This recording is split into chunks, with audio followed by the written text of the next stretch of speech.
السلام علیکم ورحمۃ اللہ وبرکاتہ۔ آپ دیکھ رہے ہیں آپ کا اپنا آجزی یوٹیوب چینل۔ میں ہوں ہوسٹ حافظ عبداللہ اسلام۔ آج تاریخ ہے 20 جون، مہینہ ہے چھٹا 2022، دن ہے آج پیر کا۔ آج کی اہم ترین خبریں لے کر آپ کے سامنے حاضر ہوں۔ سب سے پہلی خبر یہ ہے کہ وزیر خزانہ نے ایک اہم دعویٰ کیا ہے آج، اور کہا ہے کہ ایک آدھ دن میں عالمی مالیاتی فنڈ کا جو بینک ہے یعنی IMF، اس کا جو پروگرام ہے وہ ایک آدھ دن میں بحال ہو جائے گا۔ یعنی ان کے کہنے کا مطلب ہے کہ جو ان کی شرائط تھی وہ ہم نے پوری کر لی ہے، 1 سے 2 دنوں میں وہ ہمیں جو پیسے تھے وہ لٹا دیں گے، یہ ان کا دعویٰ ہے۔ اب دیکھنا یہ ہوگا کہ ایک آدھ دن میں یا 5-6 دن میں یہ کس طرح کتنی جلد IMF پاکستان کو پیسہ دے گا، جبکہ اس کے برعکس شوکت ترین یا اس طرح کے اور PTI کے رہنماؤں کو کہنا ہے کہ یہ ابھی کم از کم پٹرول $300 250 کے قریب اور ڈیزل اسی طرح 350 تک لے کے جائیں گے۔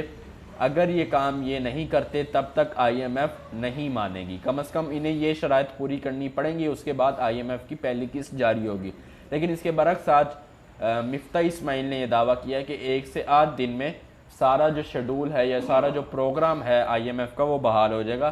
تو دیکھنا ہوگا کہ آئندہ آنے والے دنوں میں یہ کیا اہم ترین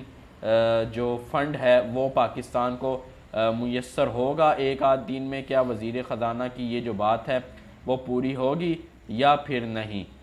آج کی دوسری اہم خبر یہ ہے کہ قومی سلامتی کمیٹی کا ان کیمرہ اجلاس طلب کر لیا گیا ہے، جو کہ قومی اسمبلی ہال میں ہوگا۔ یہ اہم ترین اجلاس ہے۔ اس کے متعلق کہا جا رہا ہے کہ اگلے 3 دنوں میں کسی بھی وقت ہو سکتا ہے، اور یہ قومی اسمبلی ہال میں ان کیمرہ اجلاس ہوگا، جس میں وزیر پارلیمانی امور مرتضی جوید نے یہ کہا کہ اجلاس کا وقت کسی بھی وقت تعین کر سکتے ہیں۔ اور اس کے متعلق یہ اہم ترین خبریں آ رہی ہیں کہ اس میں بڑی شخصیات موجود ہوں گی، جس میں صفحے اول میں army chief general Qamar Bajwa, DGI SPR Nadeem Anjum اور قومی سلامتی امور پر بریفنگ دیں گے۔ یعنی پہلے جو بھی اجلاس ہوتے تھے وزیر اعظم، وزیر خزانہ، وزیر دفاع کے آرمی چیف کے ساتھ، وہ آف کیمرہ ہوتے تھے اور بجائے اس کے کہ اسمبلی ہال میں ہو بند کمروں میں ہوتے تھے۔ لیکن یہ پہلا اجلاس ہے شاید جو ان کیمرہ بھی ہو، قومی اسمبلی ہال میں بھی ہو، اور وہاں کھڑے ہو کر وزیر اعظم کو آرمی چیف بریفنگ دے رہے ہوں گے۔ تو لہٰذا یہ دیکھنا ہوگا کہ اس اجلاس کا کیا امپیکٹ ہوگا اور ان کیمرہ اجلاس کتنا اثر انداز کرے گا۔ آج کی اہم ترین خبر شریف برادران کے لیے یہ ہے کہ احتساب عدالت نے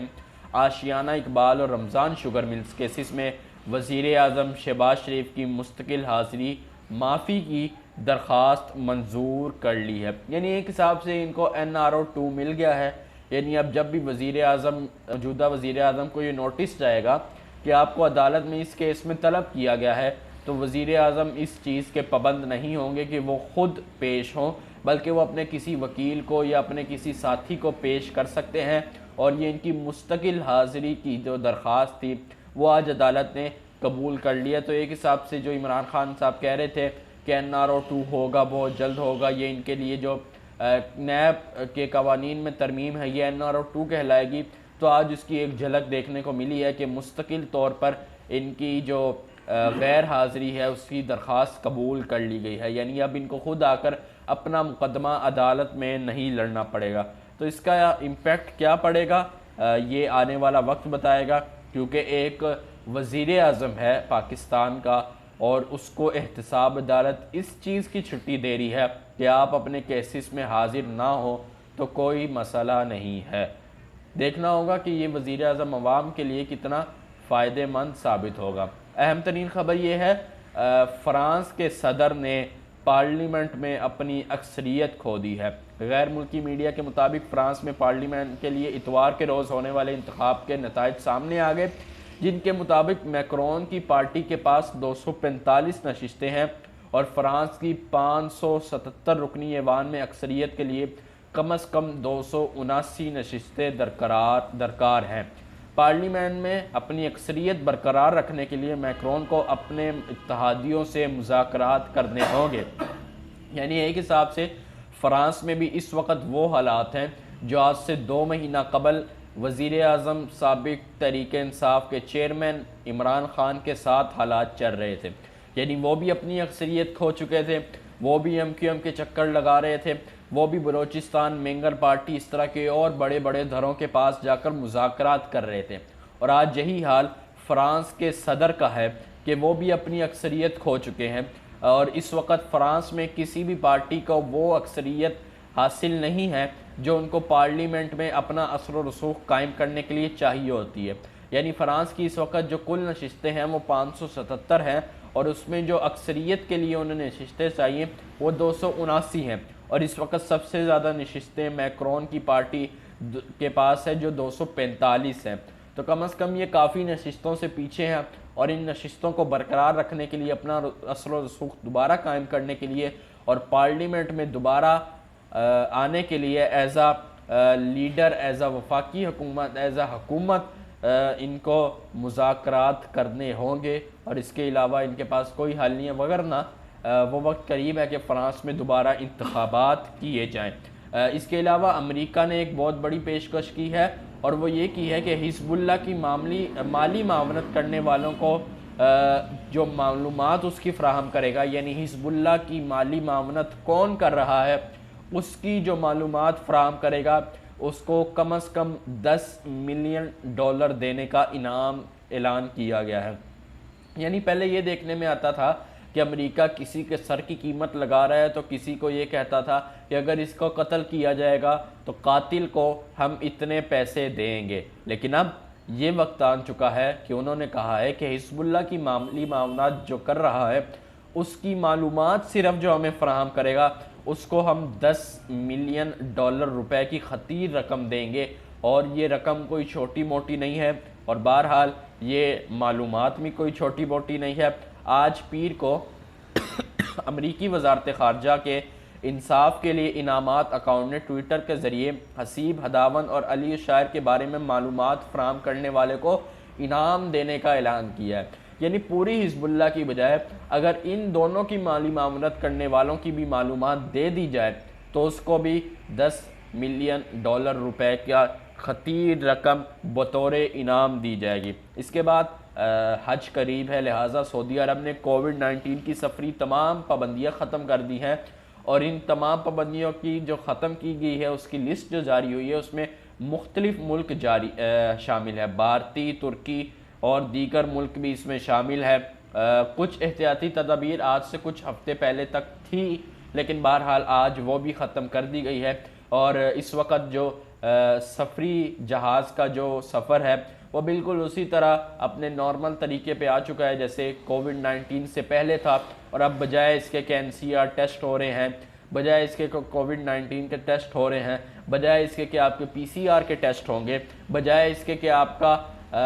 وہاں پہ چیکنگ ہوگی، اس کی بجائے آپ کو کوئی سفری پابندیوں کا سامنا بہرحال سعودی عرب میں آنے جانے میں نہیں کرنا پڑے گا۔ تو یہ اہم خبر ہے کیونکہ حج کا دور شروع ہونے والا ہے۔ ایک افسوسناک خبر آئی ہے، اور وہ خبر آئی ہے مظفر گڑھ سے۔ جنوبی پنجاب کے ضلع مظفر گڑھ کی تحصیل علی پور میں ایک خاتون نے اپنے شوہر کو پیٹرول چھڑک کر آگ لگا دی۔ نجی ٹی وی کے مطابق علی پور کے علاقے سیٹ پور میں مبینہ طور پر ایک شخص پر پیٹرول چھڑک کر آگ لگا دی گئی۔ متاثرہ شخص کو ہسپتال منتقل کر دیا گیا۔ پولیس کا کہنا ہے کہ متاثرہ شخص بلال کو مبینہ طور پر اس کی بیوی نسرین نے آگ لگائی۔ آگ لگنے کے بعد بلال کا 60% جسم بالکل متاثر ہو چکا ہے، اس وقت وہ کسی کام کا نہیں ہے۔ اور یہ آگ کیوں لگی؟ یہ صرف اس لیے لگی کہ میاں بیوی کا آپس میں جھگڑا چل رہا تھا، کافی دنوں سے منہ ماری ہو رہی تھی، اور بہرحال بیوی نے پیٹرول چھڑک کر اپنے میاں بلال کو آگ لگا دی۔ تو یہ ایک انتہائی افسوسناک واقعہ ہے۔ اس کے علاوہ ایک رپورٹ سامنے آئی ہے جس کے مطابق پاکستان میں موبائل استعمال کرنے والوں کی تعداد 19 کروڑ سے تجاوز کر گئی ہے۔ یعنی اگر ہم کل آبادی کی تعداد دیکھیں تو وہ 22 کروڑ تقریباً ہے، اور اس وقت موبائل استعمال کرنے والوں کی تعداد 19 کروڑ 30 لاکھ کی ریکارڈ سطح تک پہنچ گئی ہے، جبکہ 3G اور 4G صارفین کی تعداد 11 کروڑ 40 لاکھ اور براڈ ہینڈ سروس استعمال کرنے والے صارفین کی تعداد 11 کروڑ 70 لاکھ تک جا پہنچی ہے، یعنی تقریباً کوئی نہ کوئی انٹرنیٹ سے کسی بھی طریقے سے اس وقت ہر پاکستانی منسلک ہے، چاہے وہ 4G یوز کرے، 3G یوز کرے یا کوئی بھی براؤزر یوز کرے، بہرحال پورا پاکستان اس وقت سوشل میڈیا سے انگیج ہے۔ شامی فوج کی بس پر حملہ کیا گیا، 13 فوجی ہلاک اور 2 زخمی کر دیے گئے ہیں۔ سرکاری ذرائع ابلاغ کے مطابق شمالی شام میں فوج کی بس پر حملہ کیا گیا، جس کے نتیجے میں 13 فوجی فوری طور پر ہلاک اور 2 کی حالت تشویشناک ہے۔ یہ صوبہ الرقہ میں پیش آیا اور ٹی وی رپورٹ میں اس حملے کی نوعیت کے بارے میں نہیں بتایا گیا، بس یہ بتایا گیا کہ بس میں دھماکہ ہوا اور اس کے بعد فائرنگ بھی کی گئی، لہٰذا اس کی مد میں 13 فوجی ہلاک اور 2 فی الحال زخمی ہے۔ یہ تعداد کا فی الحال تعین کرنا